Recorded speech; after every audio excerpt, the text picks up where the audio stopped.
On vous a laissé lundi au cœur de la taïga, au cœur de la zone la plus sauvage, je pense, de Finlande, à la frontière russe pour voir les ours.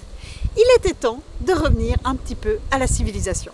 Et donc, qu'est-ce qu'on a fait? On est redescendu un petit peu plus bas dans la Finlande. Et ce matin, nous avons fait un lieu touristique. Il n'y avait pas trop de touristes. Aujourd'hui, il fait mauvais. Et oui, aujourd'hui, on annonce de la pluie, on annonce du vent, il fait gris. Alors, on a décidé d'aller à un endroit où on peut être tout près avec le camping-car, pas partir dans des grandes randonnées en pleine nature, parce que bon, s'il commence à faire dégueulasse, ça ne sera pas agréable. Et donc, on est en face d'un vieux château qui est, je pense, un des endroits les plus connus de Finlande.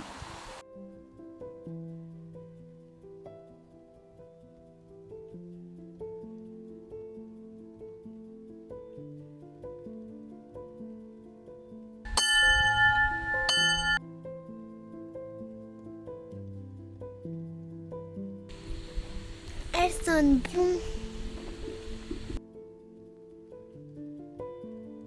Je viens de découvrir un arbre qui allie mes deux arbres préférés. Je ne savais même pas que ça existait.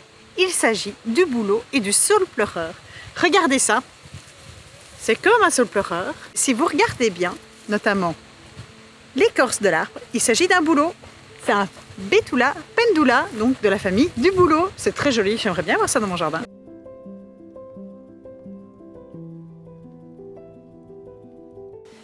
Obligée de retourner au camping-car déjà parce que notre mademoiselle Sue n'a rien trouvé de mieux que de sauter dans les flaques.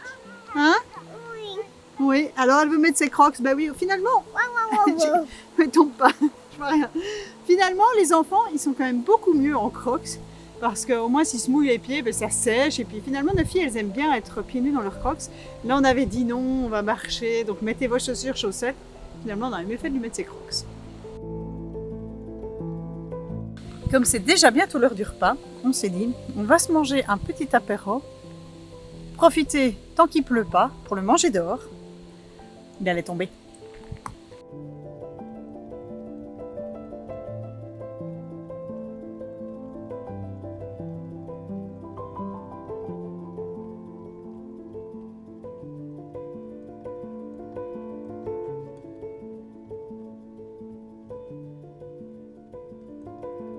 Je vous présente le petit frère du phare de Langawi. C'est le même, en plus petit. Je ne sais pas si vous vous rappelez, mais quand on était sur la plage de Langawi, on avait visité un phare avec une vue à couper le souffle. Enfin, surtout moi, j'avais visité le phare. C'était un peu creepy à l'intérieur, c'était un peu en déperdition l'escalier, il y avait plein de toiles d'araignée. Je vais quand même monter voir d'en haut, faire quelques plans pour les enfants. Voilà, je vous emmène avec moi, mais il y a plein de toiles d'araignée, donc c'est pas des plus agréables. Bon, je vais fermer la caméra le temps de monter, et puis je la rallume quand je suis en haut. Ok. Je suis tout au-dessus. Bon, ben, si vous êtes téméraire, vous pouvez monter. Peut-être pas avec des enfants en bas âge. C'est pas une bonne idée. Je sais pas si c'est autorisé. En tout cas, il n'y avait rien qui l'interdisait. Et je vous avoue que j'avais vraiment envie de monter. Et comme ça, je peux vous montrer cette vue magnifique. Je suis vraiment en hauteur du phare. Je suis vraiment tout au-dessus. Oh, regardez comme c'est beau. Ici, on a trouvé le petit correspondant en Finlande. La vue est tout aussi jolie sur le lac. C'est dommage, il fait très gris.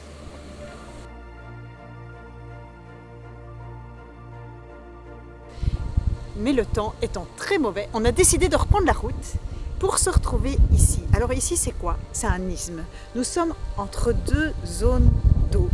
Une longue bande de terre qui est au fait une des plus belles routes de Finlande. On l'appelle la route des crêtes.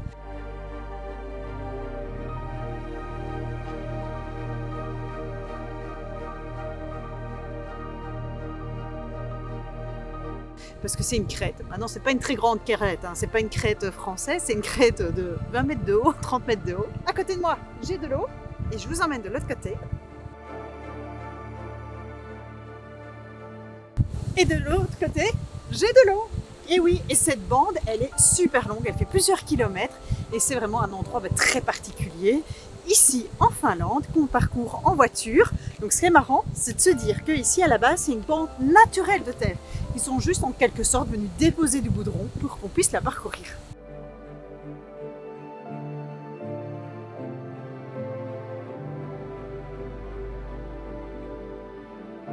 Si j'avais des chaussures, j'irais dedans. Mais c'est des galets, alors ça fait mal aux pieds. Mais sinon, franchement, elle est bonne. C'est pas pour rien que sur quasi tous les lacs en Finlande, il y a des pontons pour aller nager. Parce qu'en fait, l'eau des lacs, elle est quand même très agréable à cette saison.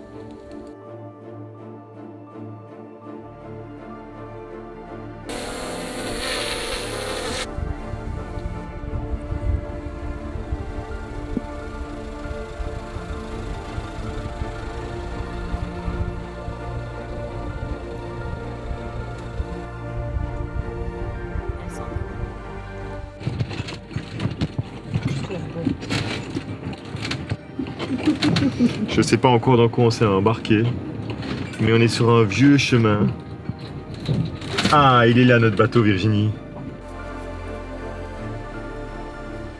J'ai repéré une vieille épave que j'ai envie d'aller voir de plus près. Bon, c'est un peu scare pour les enfants, c'est un peu compliqué pour eux de venir là. On va aller voir. Wow. C'est Velma. Velma a l'air échouée. Vu quand même l'état de la coque, à mon avis, il ne va plus ce bateau. Il y a même une chaise pour pouvoir l'observer.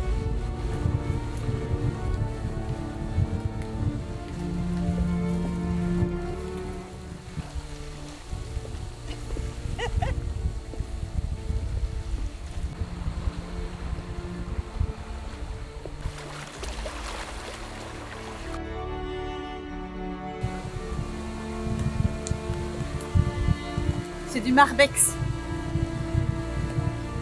Un mélange entre le maritime et l'urbex.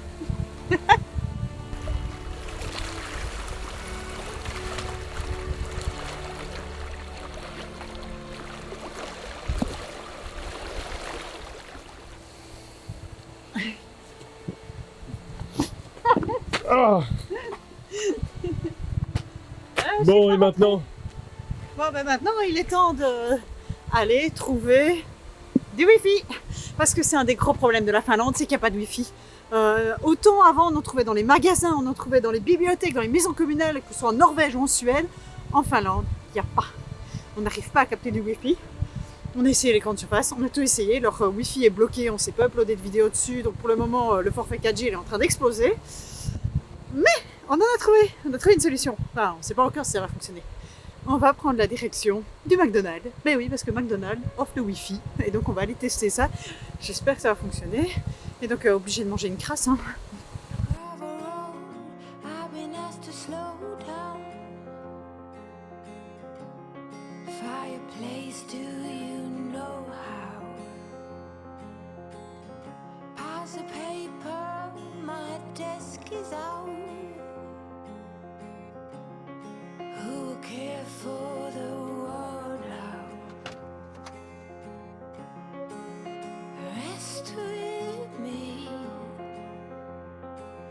The curtains, brew some herbal tea. Shout for me. Est-ce que t'as bien mangé? Take my hand and lead even when I disagree.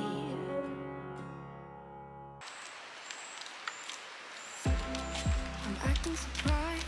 On va faire de beau aussi. Alors, de bol et de lait et de quoi d'autre? Et des croissants. Now we're watching it burn low. Isn't it time we go? Bon, j'avoue que pour un retour à la civilisation, il n'y a quand même pas grand monde dans ces villes. Hein. Et ça, c'est assez étonnant. Donc les villes, elles sont grandes, larges, aérées, mais sans beaucoup de population. Et en fait, la Finlande, c'est 5 millions d'habitants pour un territoire énorme, et donc c'est pas si anormal que ça. Et pourtant, des bâtiments, il y en a partout. Il y a des centres commerciaux, il y a des coiffeurs, boulangeries, tout ce que vous voulez, mais peu de population. Donc j'arrive pas à comprendre le modèle économique. Demons in my mind, demons pushing all my triggers, losing my pride, but I guess that's what love do to people like us, struggling to come. Tu veux quoi? Et puis puis tous des croissants. Et puis tout décroissant.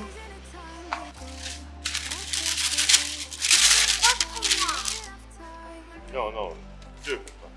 I'm falling behind, I hate. Alors, Évidemment, tout ce qui vous prend 5 minutes, avec des enfants en bas âge, vous prend 1 heure. Donc voilà, ça fait 1 heure qu'on est parti. Le camping-car était à 500 mètres. Mais c'est pas grave parce que je pense que les filles refont leur dictée pendant ce temps-là. Il est 8h15 maintenant, on va pouvoir passer au petit déjeuner. Sous un soleil radieux, parce que oui, on a récupéré le soleil. moi j'ai déjà terminé mon English. J'espère que la tablette n'est pas coupée. Et moi, ça y est, fini. T'as fini le travail, toi? Oui. Eh bien, il y a un revers à la médaille de vivre des magnifiques aventures. Le problème, c'est que quand on reste dans un camion d'expédition pour voir la faune et la flore en Scandinavie, il y a toujours un moment donné où il faut penser. À s'arrêter pour pouvoir nettoyer le camping-car, faire de l'or, ranger, c'est le chaos. Il faut dire ce qu'il y a, c'est le chaos. Faire la lessive, On a de la peinture qui... à terminer. On a de linge à faire.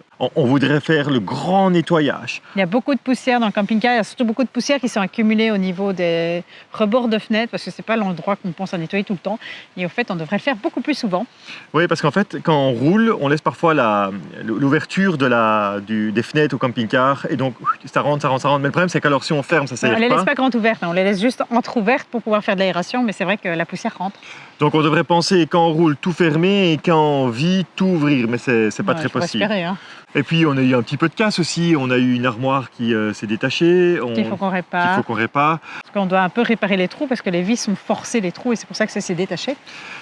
Et puis il y a surtout beaucoup d'ordre et de tri à faire aussi dans les vêtements parce qu'il y a pas mal de vêtements petites qui ont commencé à souffrir du fait d'être tout le temps en extérieur. Et donc voilà, on doit faire un peu de tri, ranger, s'organiser, enfin les tâches ménagères quoi. Et puis si vous n'avez pas vu, sur Instagram, on a commencé en Finlande, ils en ont beaucoup, ils en ont dans les grandes villes. Ce sont des magasins de seconde main. Et il y a énormément de bonnes affaires à faire pour nous, parce que ce sont des vêtements du Nord, portés par des Nordiques, et donc ils sont résistants pour l'hiver, résistants à la pluie, résistants au rando. Tout ça pour vous dire que c'est pas possible de faire des vidéos où on vit des aventures extraordinaires tous les jours. Les aventures Surtout 2 fois par semaine. Surtout 2 fois par semaine, parce qu'on vous le rappelle, on est le jeudi et le lundi et le jeudi. Je pense que les vidéos, nettoyage, routine et tout ça, ça doit faire partie de notre chaîne YouTube, parce que vous allez enfin découvrir peut-être aussi l'envers du décor. Parce que c'est ce qu'on vit aussi, et puis avec 4 enfants, et puis à 6 dans un camping-car, il n'y a rien à faire.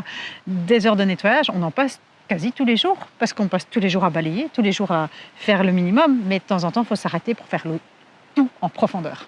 Où est-ce qu'on est exactement? Parce que j'aime bien vous situer exactement où on est dans la ville de Imatra. Nous sommes mercredi, fin de journée, 16h. Derrière vous, il y a le camping-car, donc on est dans un sous-bois qu'on a trouvé. En fait, on est entre la rivière, le bruit de l'eau, le barrage, les routes, parce qu'en fait, on est dans une grande ville. Mais c'est ça la Finlande aussi, ce sont des grandes villes avec des espaces très nature juste à côté, avec des chemins de rando, de nouveau, il y en a partout. Ça, c'est une énorme différence par rapport à la Norvège, et même par rapport à la Suède, ou même par rapport au Danemark.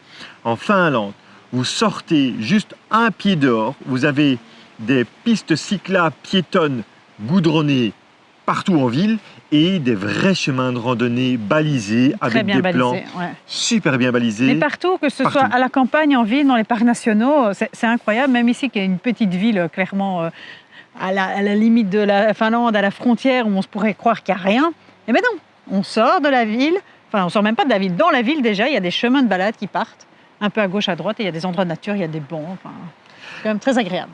Ouais, c'est très agréable, surtout quand vous avez envie de vous balader avec vos enfants et que vous n'avez pas envie de monter, descendre, parce que vous n'aimez pas les Alpes, pas les Pyrénées, mais que vous voulez pas non plus faire l'Auvergne. Eh ben venez en Finlande, parce que ça fait pas que monter, descendre. Ah oui, oui, ici c'est plutôt plat. C'est plutôt plat. C'est pas la Hollande, mais c'est pas Voilà, non plus... mais c'est des randonnées faciles et c'est des randonnées très accessibles pour les familles. Donc je pense que la Finlande est vraiment un lieu pour les familles. Est-ce qu'on va rester en Finlande? Non. En fait, on va partir de la Finlande petit à petit parce que l'hiver a commencé au 15 août. En fait, au 15 août, l'été se finit. Et ils rentrent déjà à l'école. Ils rentrent déjà à l'école. Moi, je pars du principe que si l'été se finit, c'est l'hiver qui commence. Winter is coming. Non, il faut savoir que la région ici n'est pas une région où il fait, où c'est des gros hivers froids comme on peut connaître avec un peu d'automne avant. Non, ici, ça va être des mois d'automne pendant très longtemps. c'est-à-dire du temps plutôt entre pluie, froid, mais pas suffisamment pour qu'il neige pendant plusieurs mois. Et je vous avoue qu'on n'a pas spécialement envie de connaître cette période. Voilà. Et puis qu'on a envie de voir l'Estonie aussi. Et puis Oui, parce que- voilà, et puis parce qu'on a encore plein d'autres choses à voir, et qu'ici on a déjà les couleurs de l'automne, donc c'est quand même déjà très agréable. Et nous, on va passer à une phase rangement, nettoyage. Si vous avez mieux à faire du week-end, je veux bien que vous me le dites en commentaire. Oui, donnez-nous des idées pour rendre aussi toutes ces tâches ménagères plus ludiques. Parce que moi, ce que j'aime bien faire avec les filles, c'est mettre de la musique, se donner des timings. Voilà, on a 3 minutes, 5 minutes pour faire telle ou telle tâche, pour essayer de dynamiser et puis pour donner aussi envie aux enfants de participer. Mais ça reste quand même des tâches un peu rébarbatives. C'est comme la vaisselle, quoi, ce qu'il faut faire tous les jours. C'est bien, c'est chouette 2 fois, 3 fois, mais bon, quand c'est tous les jours, 3 fois par jour, c'est nettement moins amusant. Donc si vous avez des astuces pour rendre ces moments éclatants, ces moments de joie, rendre ces moments plus agréables, n'hésitez pas à nous les mettre en commentaire. Ça me fera très plaisir à moi et surtout aux filles, je pense. Comme jeudi, souhaite un bon week-end et on vous dit à lundi. Prenez soin de vous.